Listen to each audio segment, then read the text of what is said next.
Os irmãos que têm internet aí, sabem que nós estamos postando todos esses estudos lá. Tá?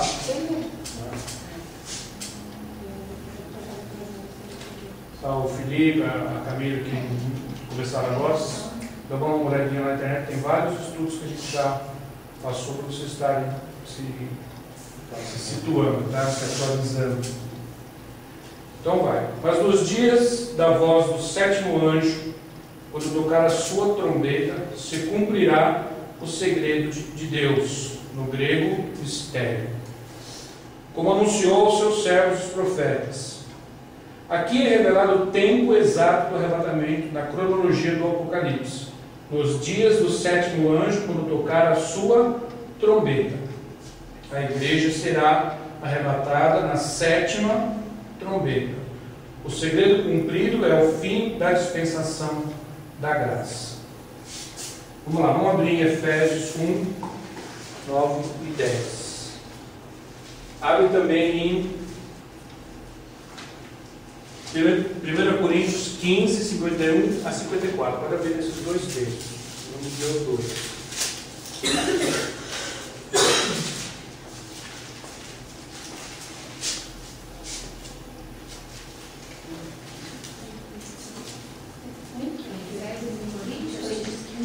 Efésios 1, 9 e 10 e 1 Coríntios 15, 51 a 54.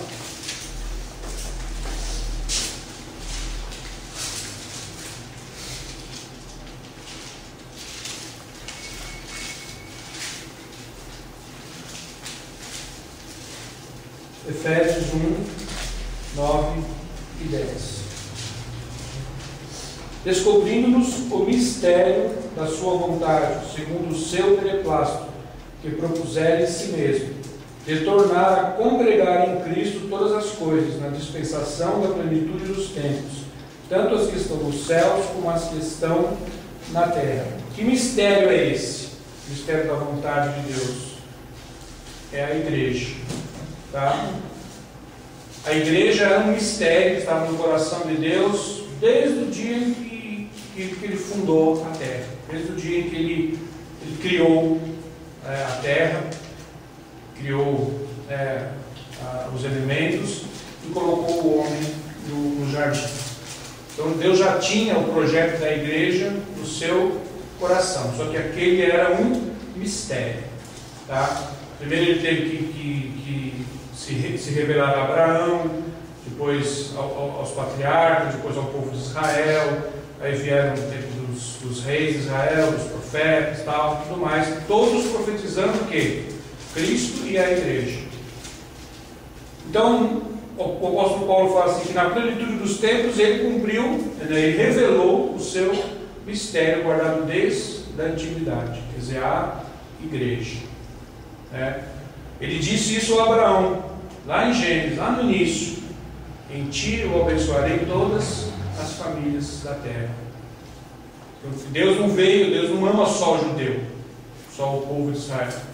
Na verdade, o plano de Deus era ajuntar num só corpo todos, pessoas provenientes de todo o povo, tribo, língua e nação. Tá? Deus ama a todos. Quer dizer, o próprio Moisés, ele falou isso. Deus, na verdade, ama as nações, ele ama os povos. Os judeus sempre têm aquela mania de pensar que é ele que é o garoto especial de Deus, a menina dos olhos de Deus, tal. Sob certo aspecto, sim, mas na verdade Deus tem um propósito de congregar todos os povos, todas as nações. Quem melhor compreendeu, entendeu isso no tempo da igreja primitiva foi o apóstolo Paulo, e é quem recebeu essa mensagem do Espírito Santo. O segredo de Deus, o mistério de Deus foi revelado na igreja. Tá? Vamos ler aqui em 1 Coríntios 15, 51 a 54. Eis que vos digo um mistério. Na verdade, nem todos dormiremos, mas todos seremos transformados. Está falando do que aqui? Do arrebatamento da igreja. Tá? Num momento, num abrir e fechar de olhos, ante a última trombeta. Porque a trombeta soará e os mortos ressuscitarão incorruptíveis, e nós seremos transformados. Porque convém que isto que é corruptível se revista da incorruptibilidade, e que isto que é mortal se revista da imortalidade. E quando isto que é corruptível se revestir da incorruptibilidade, e isto que é mortal se revestir da imortalidade, então cumprir-se-á a palavra que está escrita: tragada foi a morte na vitória. Então, ao soar da última trombeta, o que vai acontecer? Aquilo que é corruptível, mortal, que degenera, que apodrece, que é o corpo humano, vai se revestir o quê? De um elemento incorruptível, que não pode mais ficar doente, que não pode mais envelhecer, que não pode mais deteriorar. E aquilo que é mortal vai se revestir da imortalidade. Nós vamos nos transformar em seres eternos, tá? Absolutamente eternos, corpo, alma e espírito eternos. Nós já somos eternos apenas espiritualmente, na alma e espírito, mas o nosso corpo é mortal. Aí quando a trombeta soar, nós seremos transformados num abrir e fechar de olhos, num momento, no grego é um ato, uma fração minúscula de tempo, nós seremos transformados e vamos receber um corpo glorificado, um corpo incorruptível, imortal, tá? Para podermos nos movimentar, nós termos acesso à dimensão espiritual, tá? E sermos como o Senhor Jesus. Jesus tem um livre acesso em todas as dimensões de Deus, espiritual, material, tá? Nós vamos ser como Ele, tá? Vamos poder atravessar portas fechadas, vamos poder de repente estar no lugar que quisermos, vamos ter, vamos dizer assim, como é que eu posso explicar? Nós vamos nos mover na velocidade do pensamento, tá? Mais que da luz. Não precisamos. As pessoas falam que a gente vai voar. Não é voar, nós vamos mais do que voar. Nós vamos simplesmente poder estar no lugar que nós quisermos, no momento que nós desejarmos. Eu tenho uma pergunta que tem a ver com isso, mas tem a ver com a alma. Hoje, quem morre, hoje vai para o paraíso, não está com esse corpo ainda. Não. Está morto. Tá? Mas estava no paraíso, pela parábola do lado do rico, eles estão, a alma deles está viva. Ele está desfrutando daquilo que todo ser humano na verdade tem, uma alma eterna. Está no lugar de descanso, mas está morto. Porque só vai viver mesmo para valer depois da ressurreição. Essa eu tenho. Vai estar morto vivo. Não, ele está morto, está só na. Quem está fora de corpo, fora da carne, fora do. O corpo está morto. O corpo morreu, está enterrado, apodreceu, está morto. Mas a sua alma está. Não, sim, claro. Mas está fisicamente morto.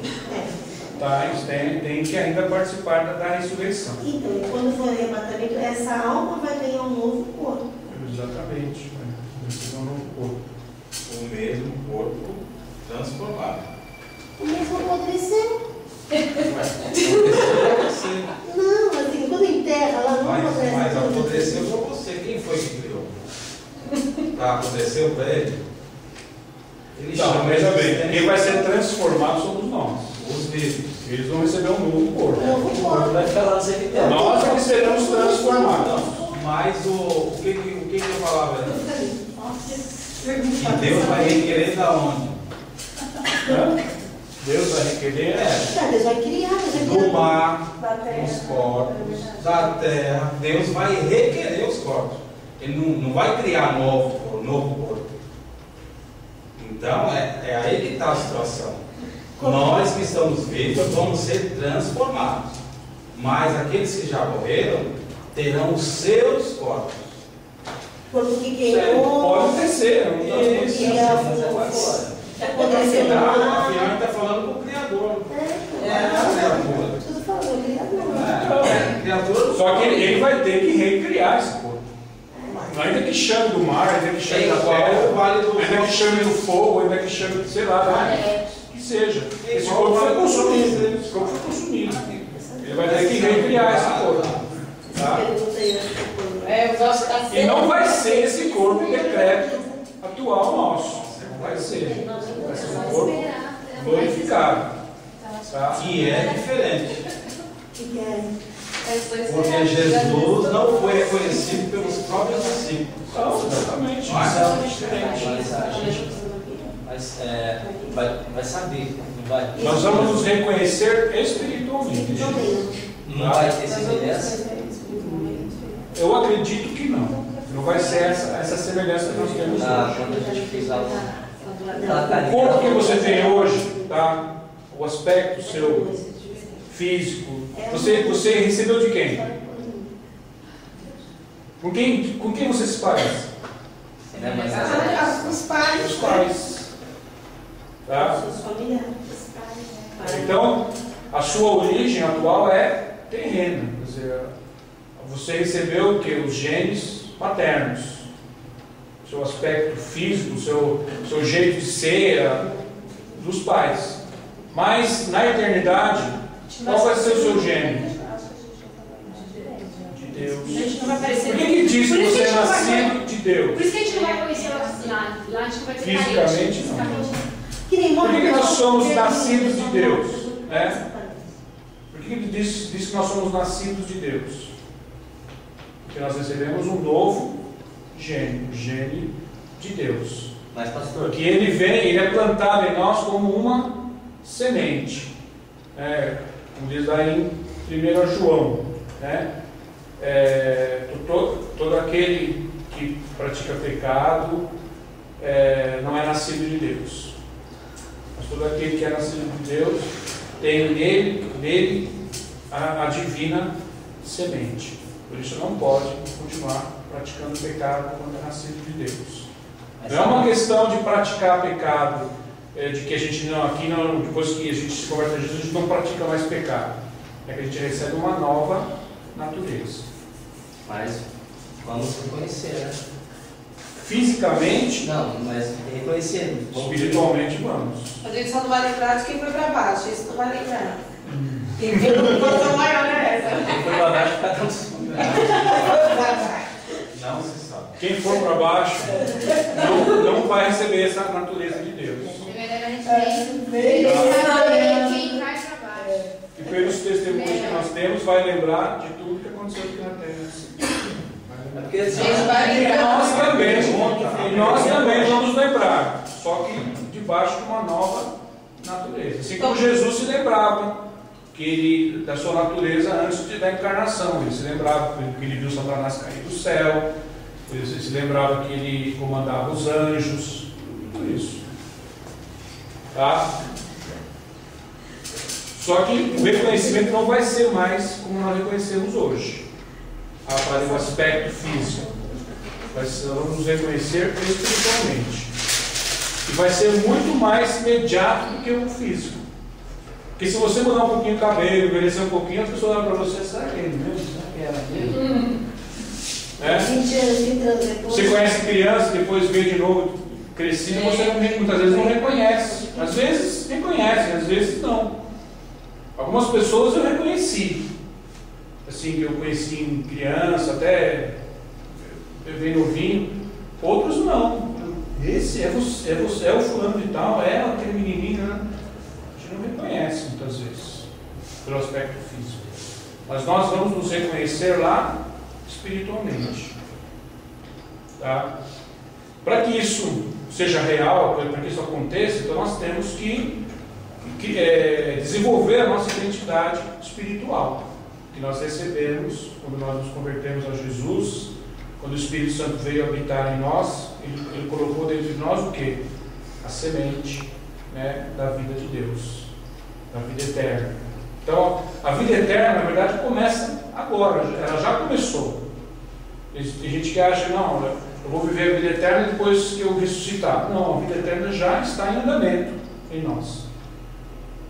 Simplesmente, num tempo futuro, nós vamos passar pelo processo de transformação para entrarmos na dimensão espiritual.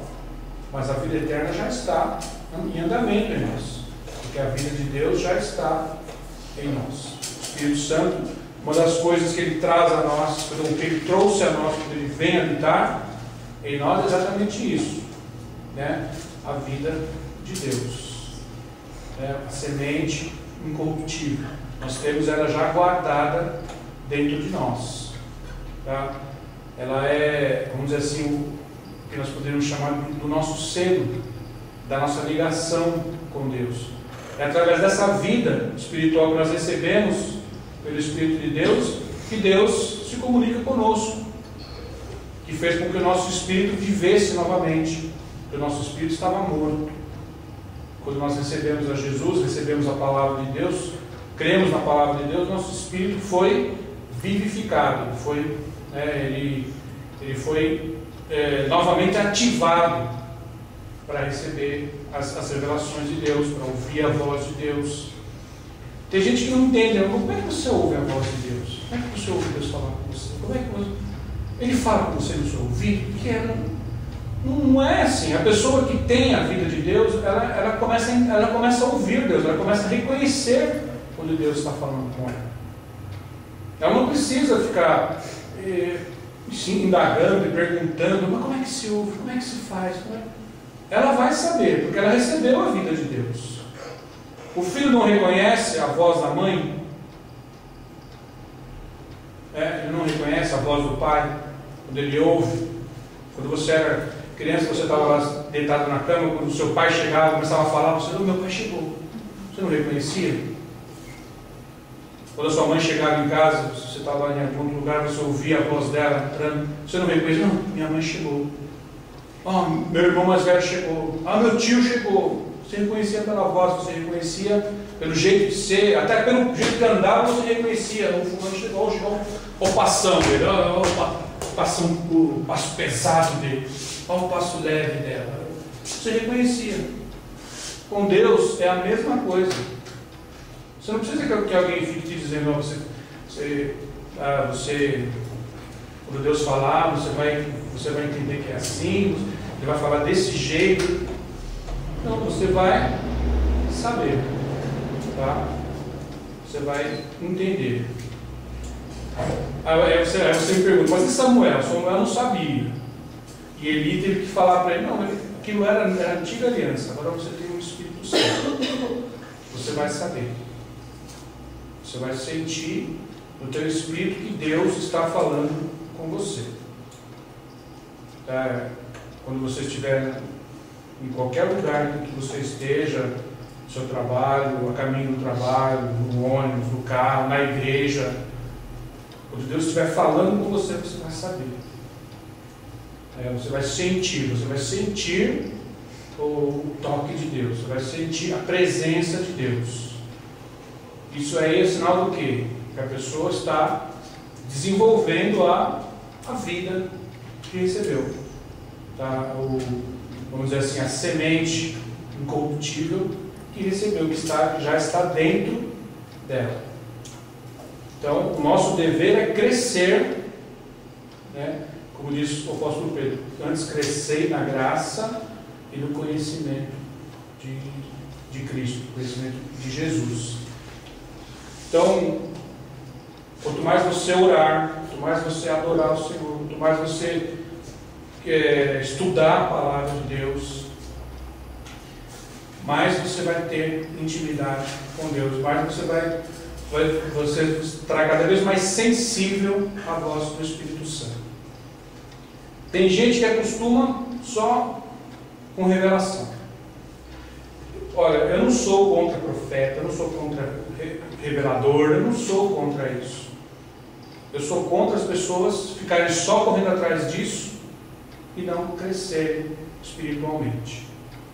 Não procurarem orar ao Senhor, não procurarem adorar ao Senhor, não procurarem crescer na palavra, estudar a palavra. Porque é isso que vai fazer com que você tenha o seu próprio relacionamento com Deus. É isso que vai fazer. Entende? Até o ponto que você não precise mais de profeta. O Senhor fala com você. O profeta vem apenas para confirmar a palavra que Deus já está te falando. Tá? Eu sou contra a consulta de profeta mesmo. Quando Deus quer falar algo para você, Ele vai enviar o seu profeta para falar alguma coisa para você. Você não precisa ficar indo atrás desse ou daquele. Me dá uma palavra aí, me dá uma revelação aí. Tá? Você acaba abrindo a sua alma para o engano satânico, para o engano demoníaco, se a pessoa tem esse hábito de consultar profetas. Ela acaba abrindo a sua alma, escancarando a sua alma para o espírito do engano. Então, busca o Senhor, ora, leia a palavra, procure crescer na sua devoção, na sua vida de oração. Se o Senhor tiver que falar com você alguma coisa através de algum profeta, Ele vai enviar o profeta. E, quando você receber a palavra da profecia, julgue a palavra. Julgue pela Escritura. Tá? O profeta não é para ser colocado em pedestal. Não, ele é um profeta agora. É o tudo para mim, não é tudo nada. O profeta pode errar também, pode se enganar, sim. Pode. Então você vai julgar a profecia pela Escritura. Nunca desprezar a profecia. Você não pode ir para o outro extremo. Não ouço profeta. Não vem com profecia do meu lado, não rejeito. Não, você não pode fazer isso também. O apóstolo Paulo fala: não despreze profecia. Escuta a profecia, retenha a palavra. À medida que você conhece a palavra de Deus com profundidade, então você vai poder imediatamente reconhecer uma falsa profecia. Está fora da palavra. Ou não, está de acordo com a palavra. Então vamos aguardar. Se for realmente do Senhor, vai se cumprir. Tá? Bom, sai um pouco do tema aí. Mas então é isso. Tá? O que diz o livro do Apocalipse? Do tempo em que o anjo tocar a última trombeta, ou a sétima trombeta, se cumpre o mistério de Deus. O apóstolo Paulo falou lá em Efésios do mistério revelado. Na sétima trombeta, o que acontece? O mistério se cumpre, isso é, o número se completa, a igreja ela toma a sua forma definitiva e é elevada a encontrar-se com o Senhor nas altas nuvens. Tá? Aí se cumpre o mistério de Deus. Então, a igreja vai ser levada, arrebatada na sétima trombeta. A sétima trombeta é aquela que convoca a igreja, tá? Preparada, adornada, a noiva, né? Sem mancha, sem mácula, sem ruga, adornada e preparada para esposar o noivo, tá? Essa é uma das razões pelas quais a igreja tem de passar por esse período de selos e trombetas, porque ela tem que ser preparada, ela tem que ser escoimada, vamos dizer assim, purificada das impurezas. E muitas vezes essa purificação se dá através das adversidades. Às vezes não tem outra forma da igreja ser purificada, tá? A não ser através de adversidades. Todos nós já testificamos aqui. No momento de lutas, o momento que você está passando por problemas, não é o momento que você se aproxima mais de Deus. Não é nessa hora que você busca mais a Deus.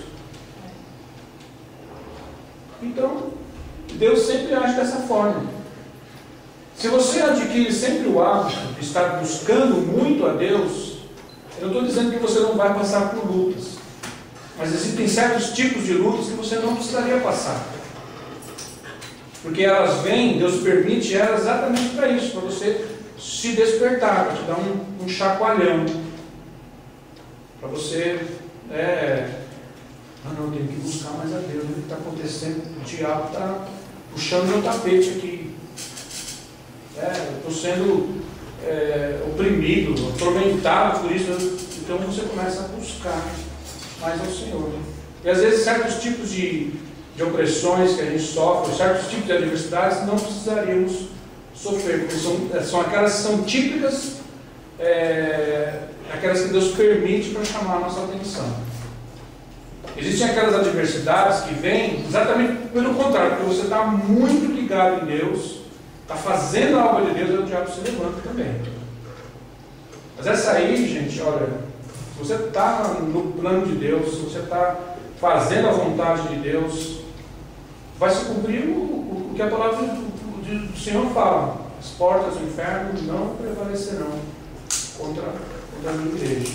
Ela está na minha visão, ela está trabalhando, operando dentro do meu propósito, da minha vontade.